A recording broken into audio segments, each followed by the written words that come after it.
2, 3, come on.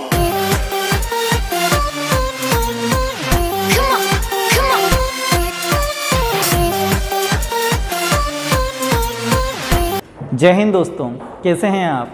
आज का हमारा वही illustration partners capital account, partners current account, revelation account और न्यू बैलेंस शीट पे, ठीक है। तो आज हम देखेंगे इसके अंदर कुछ नया डिफरेंट दिखेगा जो आपको पार्टनर्स करंट अकाउंट और कैपिटल अकाउंट के अंदर क्या रहेगा। मतलब जो आप पार्टनर्स कैपिटल के अंदर एंट्रिया करते थे उनको अब डिवाइड करना है कि पार्टनर्स कैपिटल में सिर्फ कैपिटल की एंट्रिया करनी है और करंट के अंदर बाकी कैपिटल को छोड़ के जितने भी ट्रांजेक्शन होंगे उनकी एंट्रिया करनी है। लेकिन हर एक इलस्ट्रेशन में कुछ ना कुछ डिफरेंस है, मतलब कुछ ना कुछ भिन्नता है, तो उनका अपने को क्या करना है, पता लगाना है और उसको अपन कैसे सॉल्व करेंगे वो देखेंगे, ठीक है। तो क्वेश्चन ये रहा हमारे सामने और आपकी स्क्रीन पर भी है कि ए और बी साझेदार थे। किस रेशो में साझेदार बता रखे, 5 और 3, यानी कि हमारे पास साझेदार है ए और बी जिनके रेशो है 5 और 3। फिर क्या कह रहे हैं कि अनुपात में बांटते थे। 31 मार्च 2017 को उनका स्थिति विवरण इस प्रकार था। अब जो बैलेंस शीट बता रखी है कि बैलेंस शीट के अंदर जो जो चीज़ें दे रखी है, बैंक बैलेंस दे रखा है 4000 का, डेटर है 25,000 के, स्टॉक है 45,000 का, इन्वेस्टमेंट है 10,500 का, मशीनरी 30,000, बिल्डिंग 60,000 और गुडविल है 20,000, यानी कि फॉर्म में ऑलरेडी ओपन है कितने से, 20,000 से। फिर उसके बाद क्रेडिटर बता रखे हैं 24,000, बिल्स पेबल हैं 10,500, जनरल रिजर्व हैं आपके 12,000, कैपिटल दे रखा है 75 और 50,000 मिला के कैपिटल इनकी हो रही है 1,25,000 और जनरल करंट अकाउंट का बैलेंस दे रखा है ए और बी का 15 और 8 23,000 रुपये। अब देखते हैं एडजस्टमेंट। क्या कह रहे हैं कि वे निम्नलिखित शर्तों पर सी को सम्मिलित करते हैं, यानी कि न्यू पार्टनर कौन आ रहा है फॉर्म में, सी। और उसके बाद बता रखा है कि साझेदारों का नया लाभ विभाजन अनुपात 4:2:1 होगा, यानी कि 4:1 रेशो हो जाएगा। तो इसमें अपने को क्या निकालना है, सेक्रीफाइस रेशो फाइंड करना है। तो यहाँ देखो पहले कितने पार्ट थे, 5 और 3 8 थे और अब कितने पार्ट है, 7 हो रहे हैं। तो इसका मतलब रेशो हमको निकालना पड़ेगा कौन पार्टनर कितना सेक्रीफाइस कर रहा है। डायरेक्ट अंदाजे से हम नहीं बता सकते कि इसमें कौन कितना सेक्रीफाइस कर रहा है। फिर उसके बाद बता रहे हैं कि सी अपनी पूंजी के 30,000 रुपये लाएगा। सी कितना ला रहा है कैपिटल के रूप में, 30,000, यानी कि कैश में ला रहा है। क्या हमारे पास कैश पहले से है, नहीं, बैंक बैलेंस से वो तो। अब कैश का इसका मतलब नया अकाउंट ओपन होगा कैश का, तो 30,000 तो कैपिटल के ला रहा है। और फिर कह रहे हैं नेक्स्ट सेकेंड एडजस्टमेंट, सी फर्म की ख्याति में अपने हिस्से के बराबर राशि नकद देगा और जो भी गुडविल होगी, नई गुडविल होगी, उसमें जो भी उसका हिस्सा है, उसका हिस्सा कितना है सी का, बताओ सी का हिस्सा कितना है, 1 कितने में से, 1/7, यानी कि जो भी हिस्सा आएगा 1/7 पार्ट वो पे करेगा, कैश में देगा, ठीक है। ख्याति का मूल्यांकन गत 3 वर्षों के औसत लाभों के 2 गुना के आधार पर किया जाएगा, यानी कि आपको एवरेज मेथड यूज़ करना है जिसमें भी परचेज ईयर मेथड है, ठीक है। आपको एवरेज यूज़ करते हुए जो भी एवरेज आएगा उसको 2 सालों से मल्टीप्लाई करोगे तो आपका क्या आ जाएगा, गुडविल अमाउंट आ जाएगा। फिर उसके बाद सामान्य संचय कोष का 20% संदिग्ध ऋणों के रूप में रहेगा, यानी कि ये कह रहे हैं कि जो आपका जनरल रिजर्व है उसका 20% यूज़ कहाँ पे करना है, जो डेटर हैं आपके संदिग्ध ऋण, यानी कि इसको क्या बोलते हैं, डाउटफुल डेब्ट्स। तो डेटर के ऊपर जो भी अमाउंट बनेगा 20% उसका आपको क्या रखना है, प्रोविजन बना के रखना है। तो यानी कि ये 12,000 का जो अमाउंट है जनरल रिजर्व का, उसमें से वो अमाउंट कट जाएगा 20%। फिर आगे कह रहे हैं कि स्टॉक का मूल्य 5,000 रुपये अधिक लगाया गया, यानी कि जो स्टॉक का वैल्यूएशन एक्चुअल में बता रखा है आपको 45,000 रुपये, वो 5,000 रुपये ज़्यादा है, तो इसका मतलब एक्चुअल वैल्यू कितना होगा, 40,000 होगा, ठीक है। तो इसका मतलब आपको लॉस हुआ, तो ये रिवैल्यूएशन की एंट्री होगी, रिवैल्यूएशन के डेबिट साइड में जाएगा 5,000 से। फिर नेक्स्ट 5वां एडजस्टमेंट है, ख्याति की राशि का 50% पुराने साझेदारों ने निकाल लिया है। अब कौन सी ख्याति का 50% निकालेंगे, सुनना, ये वाली तो ओल्ड गुडविल है, ये ओल्ड गुडविल तो पुराने पार्टनर्स में डिस्ट्रीब्यूट हो जाएगी, खत्म हो जाएगी। नई गुडविल का जो पैसा होगा, तो पहले नई गुडविल को तो पार्टनर्स के क्रेडिट साइड में ट्रांसफर करना है और फिर उसका 50% अमाउंट जो होगा वो वापस डेबिट साइड में कैश करके विड्रॉ कर देना है, ठीक है। फिर उसके बाद नेक्स्ट एडजस्टमेंट है, कमीशन के रूप में 1,000 रुपये मिलेंगे, अतः लेखा किया जाए। अब क्या हो रहा है कि फर्म को इनकम हो रही है, कमीशन का कुछ पैसा मिल रहा है, तो 1,000 रुपये इनकम है और उसका लेखा किया जाए, यानी कि रिवॉल्यूशन के क्रेडिट साइड में लिखेंगे। ये कौन सी इनकम होगी, एक्रूड, अनर्ड, एक्रूड कहेंगे या अनर्ड कहेंगे, एक्रूड कहेंगे। एक्रूड इनकम का मतलब होता है ऐसी इनकम जो आपने कमा ली है लेकिन आपको मिली नहीं है, उसको एक्रूड बोलते हैं। और जो आपको लिखनी है अब, तो एक्रूड इनकम के नाम से लिखी जाएगी, तो एक्रूड कमीशन लिखेंगे। और अनर्ड का मतलब होता है ऐसी इनकम जो आपने पहले से ले ली है लेकिन अभी तक काम नहीं किया है, जिसको एडवांस में बोलते हैं हमने। अगर एडवांस में किसी से इनकम लेके बैठे हुए हैं तो वो कौन सी कमाई कहलाएगी, अनर्ड। और हमने काम कर चुके हैं लेकिन हमें अभी तक अपनी कमाई मिली नहीं है, इनकम मिली नहीं है, उसको कौन सी इनकम बोलेंगे? एक्रूड। अब उसका लेखा करना है यानी कि अपने को फायदा हो गया, तो इस एक्रूड को किधर लिखेंगे? रिवोल्यूशन के क्रेडिट साइड में। नेक्स्ट है एक अप्रत्याशित, यानी कि अप्रत्याशित को बोलते हैं अनफोर्सिन दायित्व के रूप में 1500 का प्रावधान किया जाए, यानी कि अनफोर्सिन लाइबिलिटी, ऐसी लाइबिलिटी जो पहले बैलेंस शीट में नहीं थी, अचानक क्रिएट हो गई है, जो आपको पे करनी है कितने रुपए से? 1500 रुपए से। तो ये आपके लिए एक तरह से लाइबिलिटी है, नुकसान है, तो इसको किधर लिखोगे? रिवोल्यूशन अकाउंट के डीआर साइड में। फिर निवेश जिनका बाजार मूल्य स्थिति विवरण की तिथि को 8000 रुपये, निवेश को बोलते हैं हम इन्वेस्टमेंट, कितने के बैलेंस शीट में? 10,500 के। आज वैल्यू उसकी कितनी है? 8000, तो इसका मतलब वैल्यू फिर डाउन हो गई, तो आपको रिवोल्यूशन के किस साइड में लिखना है? डेबिट साइड में, क्योंकि लॉस हो गया। कितने से लॉस हुआ? 10,500 से 8000 की वैल्यू हो गई, 2500 का लॉस हो गया। ठीक है, नेक्स्ट है आपको क्या करना है? पुनर्मूल्यांकन खाता, पूंजी खाते और संशोधित स्थिति विवरण बनाइए, यानी कि नया आपको चिट्ठा बनाना है।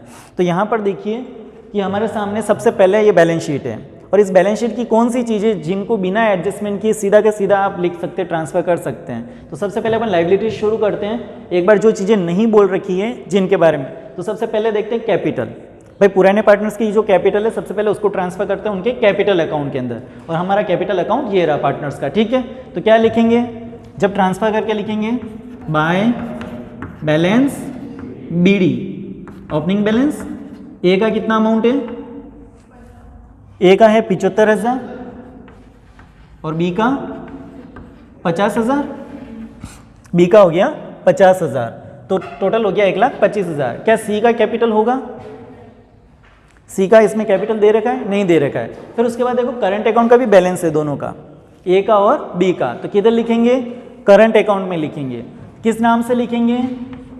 बाय बैलेंस बीडी के नाम से। ए का कितना बैलेंस है? 15,000 और बी का 8,000। ठीक है, इन दोनों के करंट अकाउंट में करंट अकाउंट का बैलेंस लिख देना है। ये हो गया कैपिटल और करंट। फिर उसके बाद देखो bank, debtor, stock, investment, machinery, building और गुडविल। अब देखना है गुडविल के ऊपर फोकस करना है। गुडविल के बारे में कुछ एडजस्टमेंट है? भाई गुडविल के बारे में कुछ कह रखा है? पुरानी ख्याति के बारे में कुछ नहीं कह रखा है। इसका मतलब पुरानी ख्याति को क्या करेंगे? सीधा पार्टनर्स के अंदर ट्रांसफर कर देंगे। कौन से अकाउंट के अंदर ट्रांसफर करेंगे? अभी तक तो हम कैपिटल के अंदर ट्रांसफर करते थे, क्योंकि हम एक ही अकाउंट ही बनाते थे। कौन सा? Capital account. लेकिन अब अपने पास कौन से अकाउंट है? करंट भी है और कैपिटल भी है, तो गुडविल को किधर ट्रांसफर करेंगे? क्यों ट्रांसफर करेंगे? क्योंकि कैपिटल को छोड़ के बाकी जितने भी एडजस्टमेंट और ट्रांजैक्शन होंगे वो सारे किस में ट्रांसफर करने हैं आपको? करंट अकाउंट के। तो करंट अकाउंट के डीआर साइड में ट्रांसफर करेंगे या सीआर साइड में ट्रांसफर करेंगे? डीआर साइड में, क्योंकि ओल्ड गुडविल है। तो पुरानी गुडविल 20,000 रुपये के 20,000 को हम किसके अंदर ट्रांसफर करेंगे? पार्टनर्स करंट अकाउंट के डीआर साइड में। ठीक है, तो यहाँ हम ट्रांसफर करते हैं किस नाम से? To goodwill. To goodwill. अब देखो यहाँ कितना अमाउंट है गुडविल का? 20,000। क्या रेशो है? 5/3, यानी कि 20,000 को जब हम 5/3 यानी कि 8 से डिवाइड करेंगे, जो भी आंसर आएगा एक पार्ट का आ जाएगा। फिर अगर 5 से मल्टीप्लाई करेंगे तो ए का पार्ट आएगा गुडविल का, और 3 से मल्टीप्लाई करेंगे तो बी का पार्ट आ जाएगा। तो क्या क्या आई गुडविल इनकी? ए की कितनी है? 12,500 और इसकी 7,500। कैसे आया ये पता चला आपको? 20,000 रुपये जो ओल्ड गुडविल है, बुक के अंदर आपको अपेयर कर रखी है, already open in a book यानी कि बैलेंस शीट में है। इस 20,000 को किस रेशियो में डिस्ट्रीब्यूट करना है? उनके ओल्ड रेशियो यानी कि 5/3 में डिस्ट्रीब्यूट कर देना है। 5/3 में जब डिस्ट्रीब्यूट करेंगे तो 12,500 और 7,500 अमाउंट आ जाएगा। ठीक है, अभी तक कोई एडजस्टमेंट नहीं पड़ा, हमने सिर्फ पुराने बैलेंस शीट को देखते हुए अभी तक के ट्रांजेक्शन किए। ठीक है, अब पढ़ते हैं एडजस्टमेंट। तो यहाँ ये कह रहे हैं कि सी को सम्मिलित करते हैं। पहला एडजस्टमेंट है उनका कि इनके रेशियो क्या दे रखे? 4:1। जब इनका रेशो दे रखा है तो हम क्या करेंगे? इनका सेक्रीफाइस रेशो निकालेंगे, क्योंकि नया पार्टनर आ रहा है, गुडविल का अमाउंट भी कैश में ला रहा है, ऐसा क्वेश्चन बोल रहा है। तो क्या करेंगे? सेक्रीफाइस रेशो निकालेंगे। तो इनका सेक्रीफाइस रेशो जब निकालेंगे तो old ratio minus new ratio. जब ओल्ड में से न्यू रेशो माइनस करेंगे तो क्या आ जाएगा? Sacrifice ratio. और सेक्रीफाइस रेशो क्या दे रखे हैं? निकालेंगे तो क्या आएगा? 3 और 5 ही आएगा। क्या आएगा? 3 और 5। ओल्ड रेशो क्या था? 5:3। जब सेक्रीफाइस निकालेंगे तो इसमें ये पता चल जाएगा कि बी ज़्यादा सेक्रीफाइस कर रहा है और ए कम सेक्रीफाइस कर रहा है। तो इसका मतलब जो भी गुडविल का अमाउंट होगा उसमें 3 पार्ट कौन लेगा? ए, और बी कितना लेगा, 5 पार्ट लेगा, ठीक है। फिर नेक्स्ट सी अपनी पूंजी के 30,000 रुपये लाएगा। सी कैपिटल की कितने ला रहा है, 30,000। 30,000 कैपिटल के ला रहा है, कौन से अकाउंट में लिखा जाएगा, कैपिटल अकाउंट में। किस नाम से लिखा जाएगा, बाय कैश अकाउंट। और ये अमाउंट लिखा जाएगा सी के अंदर 30,000 रुपये, है ना, यहाँ तक क्लियर है। फिर उसके बाद बता रखा है सी फर्म में ख्याति में अपने हिस्से के बराबर राशि नकद देगा। अब नई गुडविल का जो वैल्यूएशन किया जाएगा उसका जो पार्ट है, उसका पार्ट कितना है, 1/7, तो उसके पार्ट के बराबर जो भी अमाउंट आएगा वो कैश में लाएगा और फर्म को देगा। तो ख्याति का मूल्यांकन गत 3 वर्षों के, यानी कि पिछले पास्ट 3 ईयर के दे रखे हैं आपको, 3 वर्षों के औसत लाभ के, यानी एवरेज प्रॉफिट पर दुगुना किया जाए, यानी कि आपको ट्वाइस करना है, यानी कि 2 सालों से मल्टीप्लाई करना है, जो क्रमशः 25, 36 और 44,000। 25, 36 और 44,000 को जब हम जोड़ेंगे तो टोटल आएगी उसकी 1,05,000। 1,05,000 में ये 3 सालों का प्रॉफिट हुआ, एवरेज निकालेंगे तो डिवाइड बाई क्या करेंगे, 3 करेंगे तो 35,000 आ जाएगा। और जब 35,000 को आप 2 ईयर से मल्टीप्लाई करोगे, 35,000 एवरेज आया, अब उसको किससे मल्टीप्लाई करना है, 2 से, दुगुने से मल्टीप्लाई करना है, ट्वाइस से मल्टीप्लाई करना है। तो जब 2 से मल्टीप्लाई करोगे तो गुडविल कितनी आ जाएगी, 70,000 रुपये, यानी कि 35,000 को जब 2 से मल्टीप्लाई करोगे तो 70,000 रुपये पूरी गुडविल आएगी। वो पूरी फर्म की होगी, किसकी होगी, समझ में आ रहा है कैसे। 3 सालों का प्रॉफिट दे रखा है, अगर उन 3 सालों के प्रॉफिट को जोड़ दो तो टोटल प्रॉफिट आ जाएगा, और उस टोटल प्रॉफिट में अगर 3 का डिवाइड कर देंगे तो क्या आ जाएगा, एवरेज प्रॉफिट। एवरेज प्रॉफिट कितना आया, 35,000। उस 35,000 को 2 से जब मल्टीप्लाई करोगे, यानी कि परचेज ईयर आपको दे रखे 2 से मल्टीप्लाई करोगे तो 70,000 रुपये जो आएंगे वो आपके क्या आएंगे, पूरी फर्म की गुडविल। अगर 70,000 रुपये पूरी फर्म की गुडविल है तो इसका पार्ट कितना होगा सी का, उसमें 1/7, तो 70,000 का 1/7 कितना होगा, 10,000 रुपये। 10,000 रुपये की गुडविल वो कैश में लाएगा, तो इसका मतलब 10,000 हो रहा है। अब देखना 30,000 तो ये ला ही रहा है और साथ में 10,000 गुडविल के भी ला रहा है। लेकिन जब गुडविल के कैश में लाता है तो उसकी जनरल एंट्री क्या करते हैं, कैश अकाउंट या टू गुडविल। और जो एंट्री हम यहाँ कहीं करते ही नहीं है, ना तो अपने पास गुडविल का अकाउंट है और ना कैश का अकाउंट है। अब गुडविल को ट्रांसफर करते हैं उनके अकाउंट्स के अंदर। भाई पार्टनर्स कैपिटल में ट्रांसफर करते थे, अब किस में करना है, करंट अकाउंट के अंदर। तो करंट अकाउंट में ट्रांसफर करने की एंट्री क्या होगी, गुडविल अकाउंट दिया to A's capital to B's capital. किस रेशियो में डिस्ट्रीब्यूट करनी है, सेक्रीफाइस रेशियो में, ठीक है, सेक्रीफाइस रेशियो में। तो यहाँ अमाउंट कितना है गुडविल का, 10,000 रुपये, समझ में आ गया। तो 10,000 को जब आप डिवाइड करोगे किस रेशियो में, 3 और 5, यानी कि 8 से डिवाइड करोगे और मल्टीप्लाई अगर 3 से करोगे और 5 से करोगे तो इनका पार्ट आ जाएगा। तो यहाँ पर मैं देखो करंट अकाउंट के अंदर गुडविल का अमाउंट ट्रांसफर करने वाला हूँ, क्या लिखूंगा, बाय गुडविल। ये कौन सी गुडविल है, नई वाली गुडविल है, न्यू गुडविल, जिसका वैल्यूएशन हमने किया है। कितने हज़ार है, 70,000 पूरे फॉर्म की थी, और उसका अपन ने पार्ट किया 1/7, तो कितना आ जाएगा, 10,000। और ये 10,000 सेक्रीफाइस रेशियो में दोनों पार्टनर्स के अंदर डिस्ट्रीब्यूट कर देना है। तो क्या क्या अमाउंट आएगा, 3,750, 6,250। अगर इन दोनों को जोड़ेंगे तो 10,000 अपने हो जाएंगे। तो समझ में आ गया, ये पुरानी गुडविल थी, ये नई वाली गुडविल है, क्लियर है। अब सामान्य संचय कोष का 20% संदिग्ध ऋणों के रूप में प्रावधान के रूप में रखना है। अब देखना ये है जनरल रिजर्व, अगर कुछ नहीं कहता है इसके एडजस्टमेंट के बारे में, कुछ भी नहीं कहता, ये 12,000 रुपये सीधा किनके अकाउंट में चले जाते हैं, पार्टनर्स करंट अकाउंट में चले जाते हैं। और किधर ट्रांसफर कर देते हैं, क्रेडिट साइड में ट्रांसफर कर देते, भाई पार्टनर्स को मिल जाता है रिजर्व का पैसा। लेकिन वो ये कह रहे हैं कि रिजर्व का कुछ पैसा काट के बाकी का पैसा ट्रांसफर कर दो, यही कहना चाह रहे हैं क्वेश्चन में। तो कितना % पैसा काटना है, 20%। थर्ड एडजस्टमेंट है कि सामान्य संचय कोष का 20% संदिग्ध ऋणों के लिए प्रावधान के रूप में रहेगा। यानी कि जो आपका जनरल रिजर्व है कितने का है, 12,000। इस 12,000 का 20% आपको किसके रूप में रखना है, प्रोविजन फॉर डाउटफुल डेब्ट्स के रूप में रखना है। तो 12,000 का 20% कितना होता है, 2,400 रुपये। जो 2,400 रुपये हम क्या करेंगे, डेटर्स के अंदर प्रोविजन के रूप में माइनस करके लिख देंगे। अगर इधर लिखते हैं लाइबिलिटी नहीं, अगर बैलेंस शीट के लाइबिलिटी साइड में लिखेंगे तो 2,400 रुपये का प्रोविजन बता देंगे। और अगर आप एसेट्स में लिखना चाहो तो डेटर के अंदर से वो माइनस करके दिखाएंगे। समझ में आ रहा है, प्रोविजन को किस नाम से दिखाएंगे, डेटर के अंदर माइनस करेंगे। लेकिन अगर आप लाइबिलिटी में शो करना चाहते हो तो सीधा उसको शो कर सकते हो, तो डेटर कम नहीं करने पड़ेंगे। तो समझना 12,000 का 20% कितना होता है, 2,400 रुपये। अगर मैं 12,000 के अंदर 2400 माइनस कर देता हूँ तो अमाउंट कितना बचेगा? 9,600 रुपये बच गया। अब ये 9,600 रुपये आपको किस में डिस्ट्रीब्यूट करना है? सीधा पार्टनर्स के करंट अकाउंट में। समझ में आ रहा है? तो पार्टनर्स के करंट अकाउंट में कितने हज़ार? 9,600 रुपये डिवाइड करना है। और किस रेशो में? 5 और 3 में, यानी कि पार्ट तो 8 ही करने हैं। और कौन से रेशो में डिस्ट्रीब्यूट करोगे? ऑल रेशो में, ऑल पार्टनर में, ऑल रेशो में डिस्ट्रीब्यूट कर देंगे। ठीक है, तो कितना अमाउंट आएगा? ये कितना अमाउंट आएगा? 6,000 और 3,600। किस नाम से लिखा जाएगा? Bye general reserve. ये जनरल रिजर्व कैसा है? क्लियर पता चला? टोटल कितना था? 12,000। इस 12,000 में से 20% अमाउंट काट के आपने साइड में रख लिया। किसके लिए रखा है? वो डाउटफुल डेब्ट्स के लिए, यानी कि डेटर के ऊपर जो प्रोविजन बनाएंगे उसके लिए आपने रख लिया।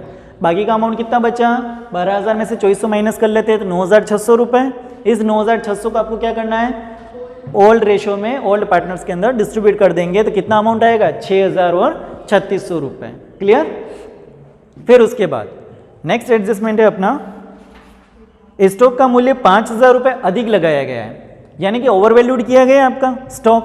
कितने हज़ार से? 5,000 से। तो जब आप उसका वैल्यू कम करोगे, भाई एक्चुअल में ये 45 का नहीं है, कितने का है? 40 का है। तो 40 पे बताने के लिए आपको 5,000 से स्टॉक कम करना पड़ेगा। किधर शो करोगे? डेबिट साइड में या क्रेडिट साइड में? रिवोल्यूशन के डेबिट साइड में लिखेंगे या अमाउंट, या क्रेडिट साइड में? डेबिट साइड में लिखेंगे। किस नाम से लिखेंगे? To stock. कितने हज़ार? 5,000, क्योंकि 5,000 ओवर वैल्यूड कर रखा है, अधिक मूल्य पर दिखा रखा है। पांचवा एडजस्टमेंट है कि ख्याति की राशि का 50% पुराने साझेदारों ने निकाल लिया है। अब देखो, जो आपने गुडविल का अमाउंट ट्रांसफ़र किया था, कितना? 3750 और 6250। इस अमाउंट का 50% इन पार्टनर्स ने विड्रॉ कर दिया है। ठीक है, तो जब विड्रॉ करेंगे तो किस नाम से लिखेंगे? To cash. किस नाम से लिखेंगे? To cash. अब भाई 3750 का 50% कितना होता है? 3750 का 50% 1,875 इसने विड्रॉ कर दिया। और 6,250 का 3,125 इसने भी विड्रॉ कर दिया। यहाँ तक समझ में आ गया? क्या किया उन्होंने कि गुडविल का 50% अमाउंट उन्होंने विड्रॉ कर दिया है। तो विड्रॉ करने की एंट्री भी होगी अपने। नेक्स्ट, कमीशन के रूप में 1,000 रुपये मिलेंगे, अतः लेखा किया जाए। अब देखो, कमीशन के रूप में 1,000 रुपये मिलेंगे, तो पहले तो कहीं बैलेंस शीट में अपने एक्रूड कमीशन के बारे में कुछ है ही नहीं। इसका मतलब नया आ रहा है और नई इनकम आ रही है, तो इनकम आ रही है, इसका मतलब फ़ायदा हो रहा है अपने को। किस साइड में लिखेंगे? रिवोल्यूशन के क्रेडिट साइड में लिखेंगे। किस नाम से लिखेंगे? By accrued commission. किस नाम से लिखेंगे? बाय एक्रूड कमीशन, यानी कि उपार्जित कमीशन। कितने हज़ार? 1,000। 1,000 रुपये अपने को मिलेंगे, इसलिए किधर लिखेंगे? क्रेडिट साइड में। फायदा हुआ। फिर उसके बाद एक अप्रत्याशित, जिसको अनफोर्सिन लाइबिलिटी के रूप में 1,500 का प्रावधान किया जाए, यानी कि अनफोर्सिन लाइबिलिटी आपकी 1,500 रुपये की। अचानक लाइबिलिटी क्रिएट हुई है, अनफोर्सिन लाइबिलिटी, कितने से? 1,500 रुपये से। किधर लिखेंगे? डेबिट साइड में, क्योंकि लॉस हो रहा है, तो यहाँ लिखेंगे टू अनफोर्सिन लाइबिलिटी। कितने से? 1,500 रुपये से। नुकसान हो गया। चलो, और फिर उसके बाद निवेश, जिनका बाजार मूल्य स्थिति विवरण की तिथि को 8,000 रुपये है, यानी कि जो बाजार वैल्यू है वो 8,000, मार्केट प्राइस 8,000 है, जबकि आपकी बुक वैल्यू कितनी है? 10,500। 10,500 से 8,000 पे आए, यानी कि 2,500 का लॉस हुआ। तो कौन सी एसेट से? ये इन्वेस्टमेंट। तो यहाँ लिखेंगे टू इन्वेस्टमेंट। कितना? 2,500। ठीक है, यहाँ तक समझ में आ गया। फिर अब नेक्स्ट बोल रहे हैं, तो रिवोल्यूशन अकाउंट बनाना है, पार्टनर्स कैपिटल अकाउंट बनाना है। उन्होंने करंट अकाउंट के बारे में नहीं बोला है, लेकिन अपन ने करंट क्यों बनाया है? क्योंकि अपने को करंट का बैलेंस दे रखा है, इसलिए करंट अकाउंट ओपन होगा। समझ में आ गया? इसमें सिर्फ क्या बताया? साझेदारों के पूंजी खाते खोले जाए, लेकिन आप अपने क्या करेंगे? करंट अकाउंट को भी ओपन करना पड़ेगा, क्योंकि करंट अकाउंट का बैलेंस है। अगर नहीं होता तो नहीं ओपन करते, लेकिन अगर है तो ओपन करेंगे। समझ में आ गया?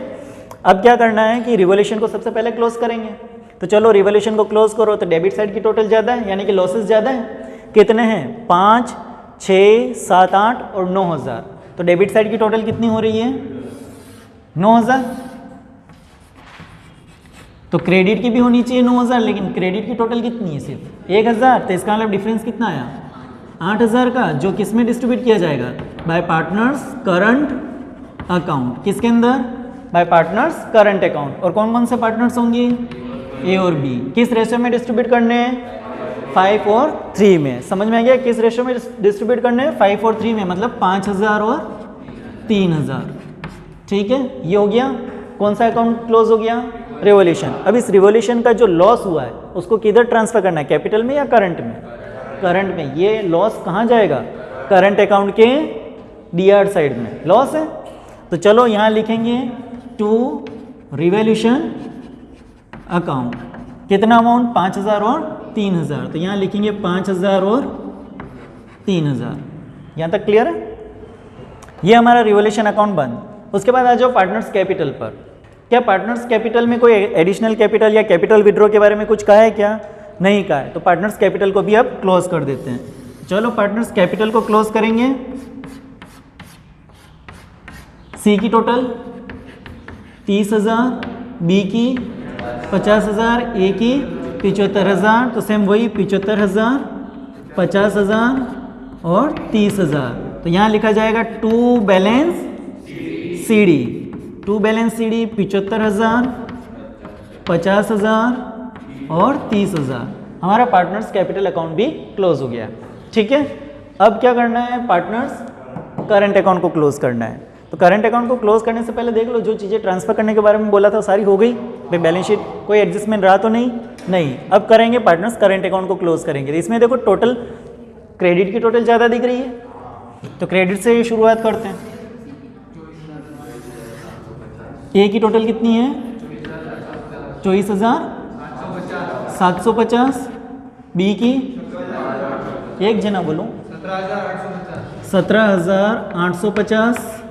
सेम वही 17,850 और 24,750।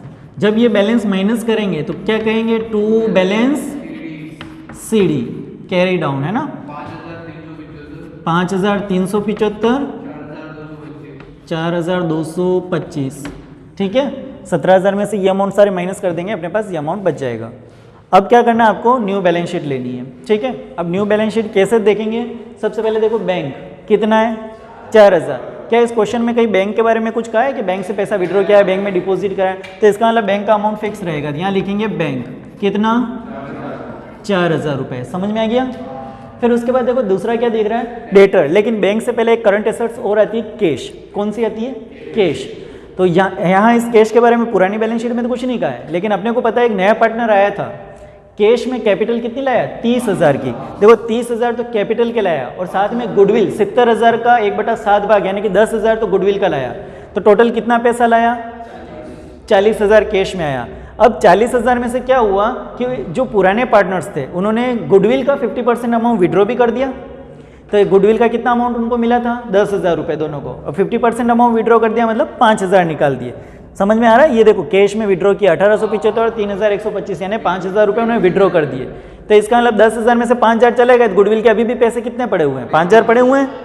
तो 5,000 ये और 30,000 कैपिटल के, तो 35,000 रुपये। तो यहाँ लिखेंगे कैश कितना? 35,000 रुपये। समझ में आ गया 35,000 कैसे है? फिर उस कैश के बाद देखो डेटर कितने के हैं? 25,000। तो यहाँ लिखेंगे डेटर अंदर की तरफ 25,000 रुपये। फिर इसमें देखो प्रोविजन के 2,400 रुपये कहाँ से आए थे कि जनरल रिजर्व का आपको 20% क्या करना है? प्रोविजन रखना है डाउटफुल डेब्ट्स के लिए, संदिग्ध ऋणों के लिए। तो यहाँ करेंगे less provision for doubtful debts. कितना? 2,400 रुपये। 25,000 रुपये में से 2,400 माइनस करेंगे 22,600 रुपये आप दिखा सकते हैं। और अगर नहीं दिखाना चाहते हैं तो डेटर बाहर दिखा दो 25,000 के, और प्रोविजन किधर दिखाएंगे? लाइबिलिटी साइड में। कितने अमाउंट से? 2,400 रुपये से। ठीक है, फिर नेक्स्ट स्टॉक। 45,000। अब देखो स्टॉक के बारे में कुछ कहा है अपने को कि 5,000 से ओवर वैल्यूड किया गया था, लेकिन अपन ने करेक्शन कर दिया रिवोल्यूशन में। अब नई बैलेंस शीट में स्टॉक कितने से दिखाएंगे? स्टॉक 40,000 से दिखाएंगे।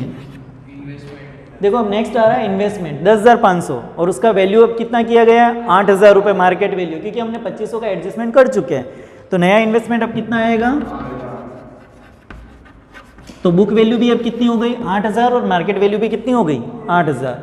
नेक्स्ट है मशीनरी के बारे में, कितना? 30,000। मशीनरी कितने की है? 30,000। तो मशीनरी दिखाएंगे 30,000। मशीनरी में कोई एडजस्टमेंट नहीं। फिर उसके बाद बिल्डिंग में भी कोई एडजस्टमेंट नहीं है, 60,000। फिर उसके बाद क्या दिखा रखा? गुडविल। ये गुडविल का क्या करेंगे? दिखाएंगे? नहीं दिखाएंगे। ये क्या करेंगे? पार्टनर में डिस्ट्रीब्यूट करके ऑफ कर दिया हमने गुडविल को, और नई गुडविल है उसको ओपन ही नहीं किया, उसको भी पार्टनर्स के अंदर सीधा पार्ट दे दिया। तो ये गुडविल ऑफ हो गई। अब उसके बाद बच रहा है देखो एक एडजस्टमेंट, एक्रूड कमीशन, जो हमें मिलेगा, इनकम है जिसका डेबिट बैलेंस होता है। ठीक है, तो ये इनकम हमारे लिए फ़ायदा है। इसको बैलेंस शीट के किस साइड में दिखाएंगे? असेट्स में, क्योंकि इनकम है हमें मिलने वाली है। तो इसको दिखाएंगे एक्रूड कमीशन 1,000 रुपये। ठीक है, यहाँ तक क्लियर है? अब आते हैं लाइबिलिटी साइड में। देखो क्रेडिटर कितने के हैं? क्या कोई एडजस्टमेंट था? नहीं था। तो यहाँ क्रेडिटर लिखेंगे 24,000 रुपये। फिर बिल्स पेबल भी 10,500 के पूरे आएंगे, क्योंकि कोई एडजस्टमेंट है नहीं, 10,500।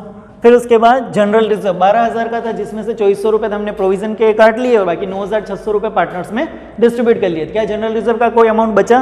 नहीं बचा। फिर उसके बाद ठीक है, अब उसके बाद देखो अब आ रहा है कैपिटल और करंट अकाउंट के बारे में। लेकिन उससे पहले देख लेते हैं, एक अपने पास अनफोर्सिन लाइबिलिटी आ रही है। क्या आ रही है? Unforeseen liability.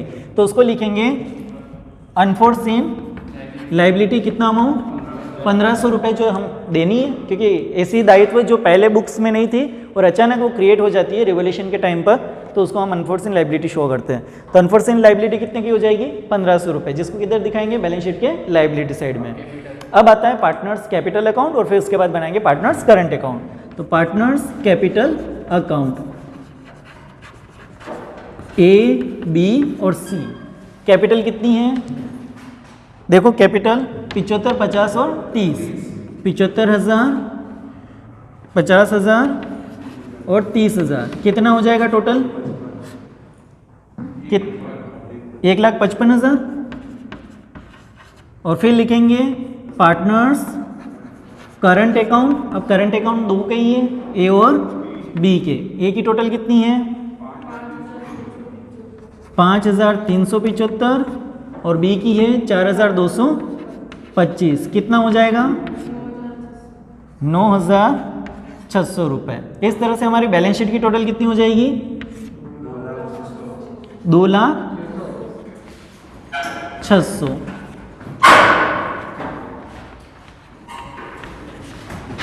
तो इस तरह से हमारी बैलेंस शीट की टोटल आ जाएगी 2,06,000। ठीक है, तो इसमें क्या क्या सीक्वेंस ध्यान रखना है? सबसे पहले रिवोल्यूशन बनाना है, फिर पार्टनर्स कैपिटल बनाना है, फिर करंट अकाउंट और फिर बैलेंस शीट। ठीक है, तो दोस्तों आपको हमारा ये वीडियो कैसा लगा आप हमें ज़रूर बताइए। आप हमारे इस वीडियो को लाइक कीजिए, शेयर कीजिए और चैनल को सब्सक्राइब कीजिए। Thank you.